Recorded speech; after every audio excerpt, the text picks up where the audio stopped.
Funding for this program was provided by the Annenberg CPB project.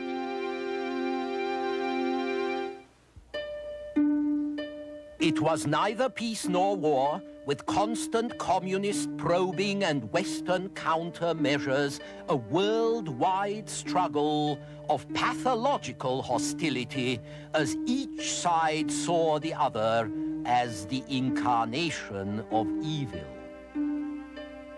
The Cold War, this time on the Western tradition.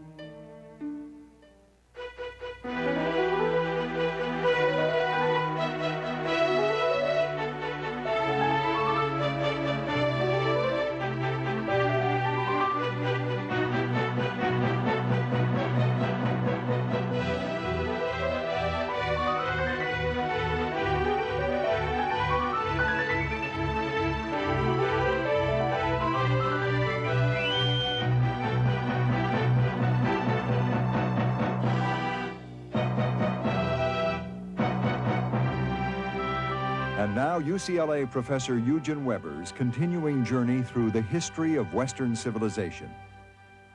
The year 1945 was the end of a period and also of a way of life. The Second World War had shaken the globe like a great earthquake, and nothing after it was going to be the same again. The age of European dominance was over. The supremacy of European countries, based as much on prestige as on power, could not survive the blow it had received. But the great European colonial empires had already been sapped in earlier years by declining confidence among the masters and ever more strident appeals to the liberal doctrines that the masters taught. Now these empires quickly fell to pieces when the economic and military power that had won them, that had held them, disappeared. The sun, when it sets, goes quietly.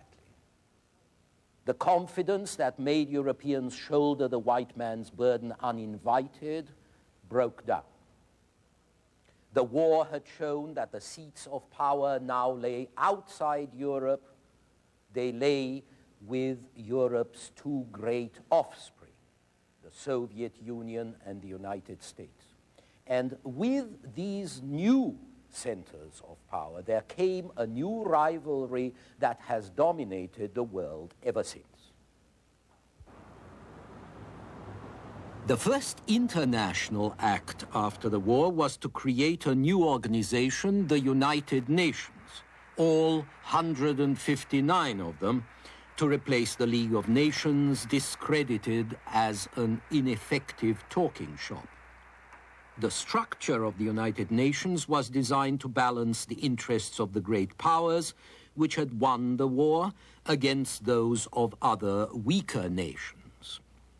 The United Nations did not prove vastly more effective than its predecessor in avoiding conflicts. It, too, was a talking shop.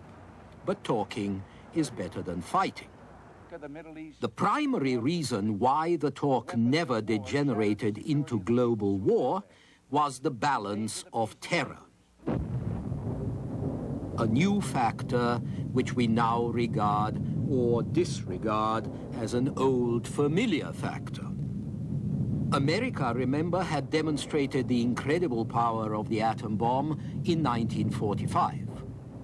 By 1949, the Soviets had a bomb of their own, in spite of a prediction by US Army intelligence that they wouldn't be able to build one for a whole generation. Within a few years, both the United States and Russia had hydrogen bombs as well, vastly more powerful and more deadly than the old atom bombs. And by 1957, the Soviets could also put a satellite into orbit, the implications of which were not lost on the West. An intercontinental ballistic missile vessel that could carry Sputnik could also carry atomic warheads to the United States and to Western Europe. Paradoxically, this threat of mutually assured destruction, as it was eventually known, this threat made a lot of people very nervous and forced the atomic nations to use their power with relative caution. The risk of an atomic blow-up did not prevent other conflicts, but it did keep them within limits. And as a result, the years since 1945 were full of crises and of conflict, but none of these has yet degenerated into the sort of general war that devastated Europe and much of the rest of the world in the two world wars. If it does, we probably won't be here to talk about it. But in the last year of World War II, it wasn't at all clear how things were going to turn out. There was reason to fear that the Soviets under Stalin would press their conquests forward into Central and Western Europe and down to the Mediterranean. An enfeebled Europe looked like easy prey. In fact, though, Russia's conquests during 1945 stopped on her eastern borderlands, where she annexed the Baltic states, large chunks of Germany and Poland, and where she set up a string of vassal states from Poland to the Balkans. Germany itself, divided and occupied after 1945, furnished one of these vassal states in its eastern portion, while the Allied zone of occupation in the west became a democratic federal republic in due course. The way Europe was divided after the war reproduced patterns that had been set 1,000 years before. If you look at the map, you can see how much non-communist Europe has in common with the Roman Empire and the Carolingian Empire, and how largely the Communist Empire, especially where it runs through Germany, coincides with the areas that Western Christianity and the Western tradition left untouched for a long time. After the war, Germany became a main stage for Russian probes and Western resistance, especially in Berlin. Although the city had been divided among the victors after the war like the rest of Germany, Berlin was located 100 miles within Russia's occupied German zone. This marked the city as a permanent sore and one the communists could scratch whenever they wanted. The Berlin airlift of 1948 and 49 came about when the Russians closed land access to the city, hoping to force the French, British, and Americans out. It didn't work. Supplies were brought in by plane, tens of thousands of flights, but the crisis was not the first, nor the last, there and elsewhere.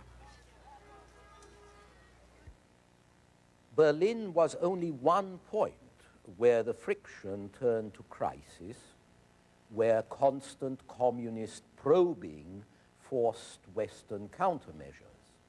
It was an entirely new situation, neither peace nor war, but a worldwide struggle in which every possible weapon was used short of the direct confrontation that might lead to atomic warfare. In a speech in 1947, Bernard Baruch, the American financier, gave it a name, the Cold War. In the 19th century, the Frenchman Alexis de Tocqueville had seen the future of the world divided between Americans and Russians, one side standing for liberty, the other for servitude. Now, the almost pathological hostility between the two camps rose to more fantastic heights than when the Bolsheviks had seized power in 1917.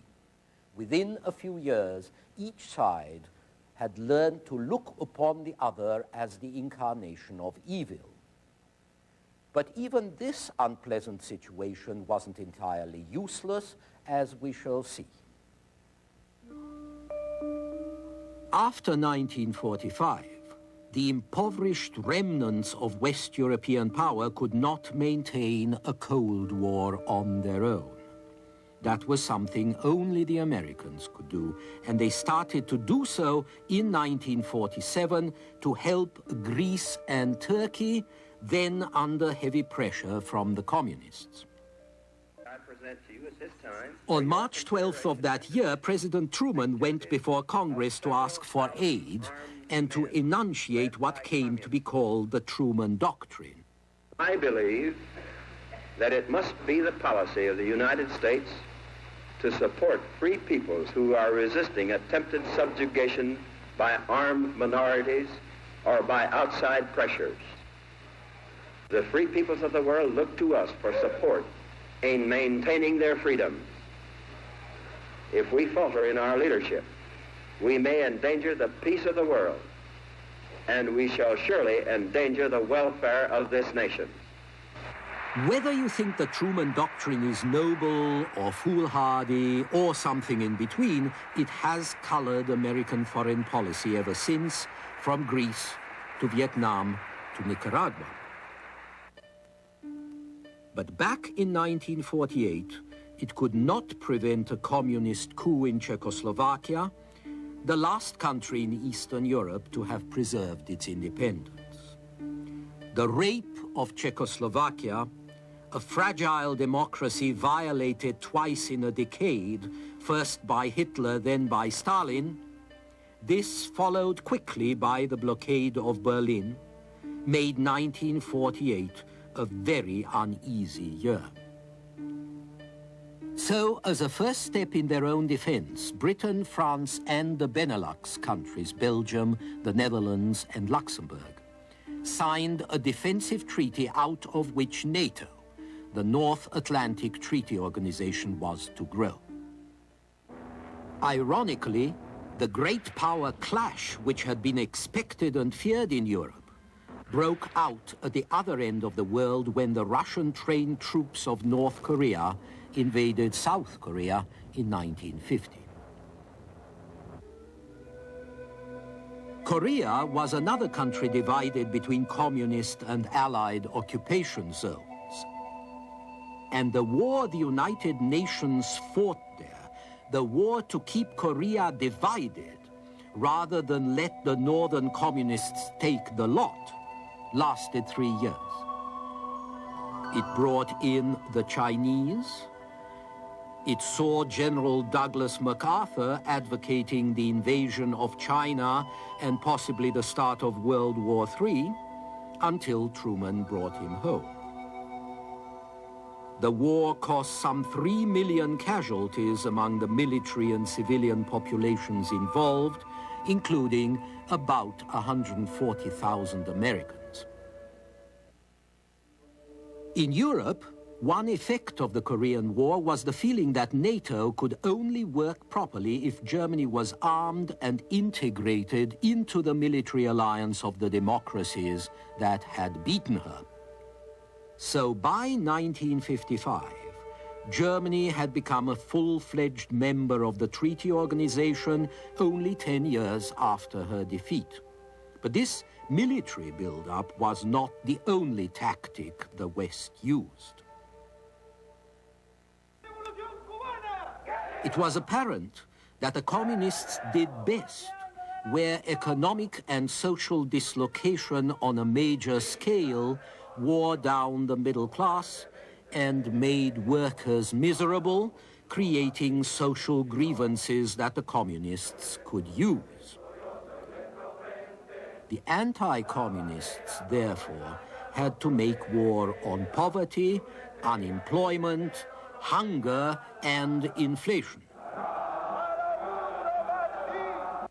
In June 1947, the U.S. Secretary of State, General George C. Marshall, announced a new policy, directed, he said, not against any country or doctrine, but against hunger, poverty, desperation, and chaos. Its purpose should be the revival of a working economy. It menaces no one. Well, it doesn't always happen, but the Marshall Plan worked as planned. The actual financial aid that it provided, equivalent to about $60 billion in 1987 terms, was somewhat less than the American aid which Europe had received from 1945 to the time it started. But previous aid had been distributed haphazardly. This new aid was going to be coordinated by Europeans themselves.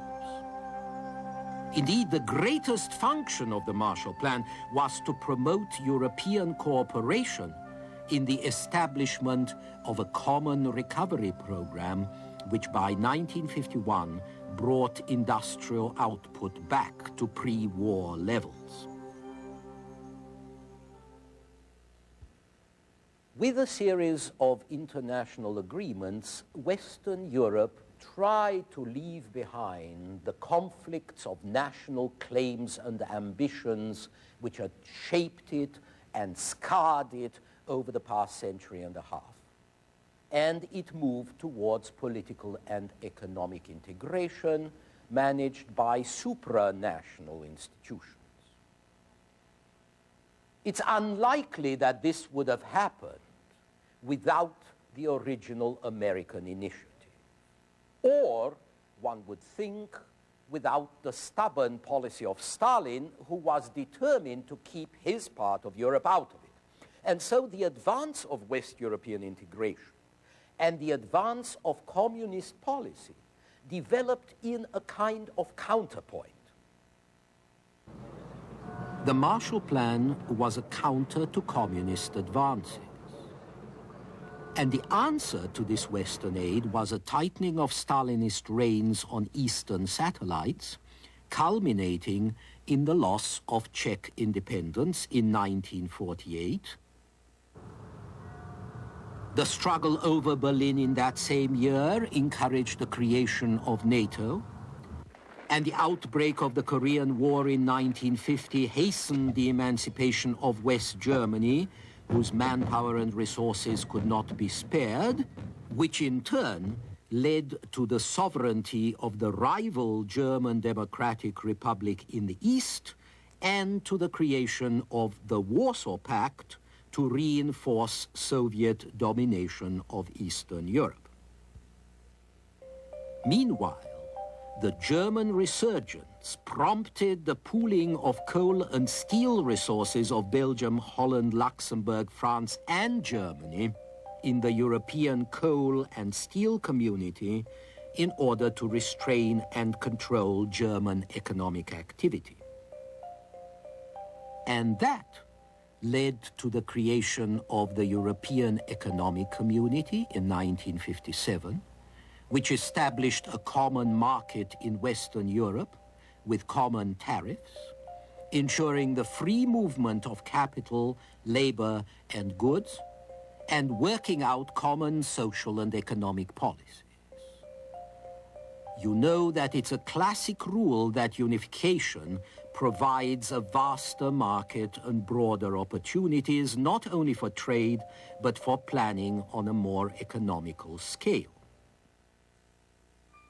By 1960, even though European economic unification was still grudging, incomplete, hesitant, the consumption, productivity, and living standards of people living in Western Europe were double what they had been before the war. Western Europe had 3% of the land and 10% of the population of the world, but it had 20% of its food, 25% of its total output, 40% of world trade. By 1973, the average European consumed more than twice as much as he had done in 1950. Some denounced this as crass consumerism, Most regarded it as a distinct improvement. A lot more people had proper homes to live in, refrigerators, even cars. They lived better, they ate better, and as a result, the generations that grew up in the 50s and 60s were a good deal taller than their parents. One thing this meant was that very few people remained who had nothing to lose, as their parents had had nothing to lose in the Depression. They now had a stake in society. They wanted to see it continue changing for the better. And they didn't want to change it radically, let alone destroy it, or see it destroyed. But while this European miracle was the doing of Europeans, with a little help from their friends, the preservation of the miracle in the West continued to be regarded as somebody else's business. Just as in the 1930s, the European democracies did not want to make the effort, did not want to spend the money or to draft their young people to ensure their own defense. And this is not very surprising. Sensible people, free people, prefer to invest in present needs and comforts rather than in hypothetical future threats. For the economy, this attitude is very practical. The United States built up its economy in the 19th century with hardly an army and not much of a navy, which left a lot more resources for productive investment. And West Germany and Japan have now joined the United States as the world's greatest economic powers because they spend so little on defense.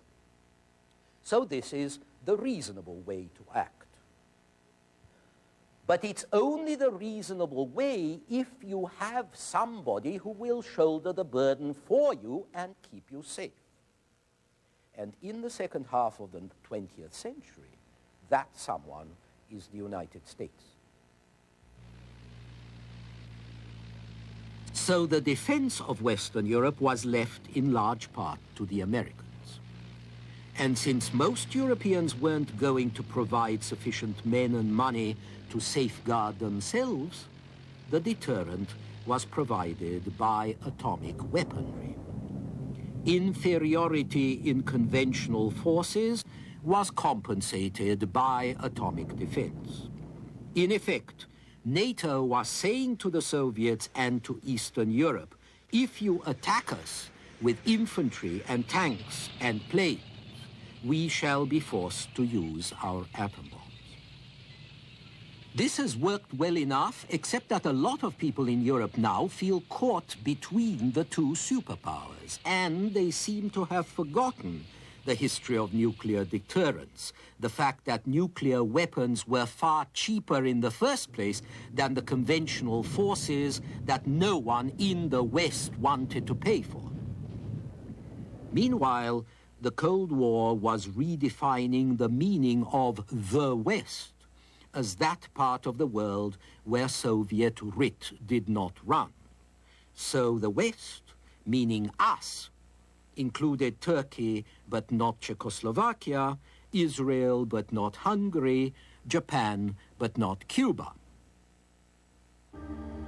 The political systems of these so-called Western nations vary widely, of course. But in all of them, the capitalist system was being steadily modified to include elements of socialism and social welfare programs, forms of economic organization more traditionally associated with their communist rivals. And while the Western world moved ever further away from the capitalist model that Marx and Lenin described, the Soviet world moved closer to the kind of old regime it claimed to replace, complete with police control, intellectual control, militarism, and nationalism. And so the combination of nationalism and socialism, albeit in very different forms, this combination has been reincarnated in communist regimes and to some extent in capitalist regimes just a few decades after the defeat of Germany. But the places where it has flourished most are in the so-called Third World. It's never been clear to me where the Second World is situated, but let's say so. In the countries that have sprung up on the ruins of the West's old colonies, nationalism and socialism combine. And we'll take a look at these countries and their European legacy in our next program. Until then.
Funding for this program was provided by the Annenberg CPB project. For information about the Western Tradition television course, transcripts, pre-recorded video cassettes, off-air taping, or related books based on the television series, viewers should call the Annenberg CPB Project's 1-800-LEARNER telephone number or write to the Annenberg CPB Project, 1111 16th Street Northwest, Washington, D.C. 20036.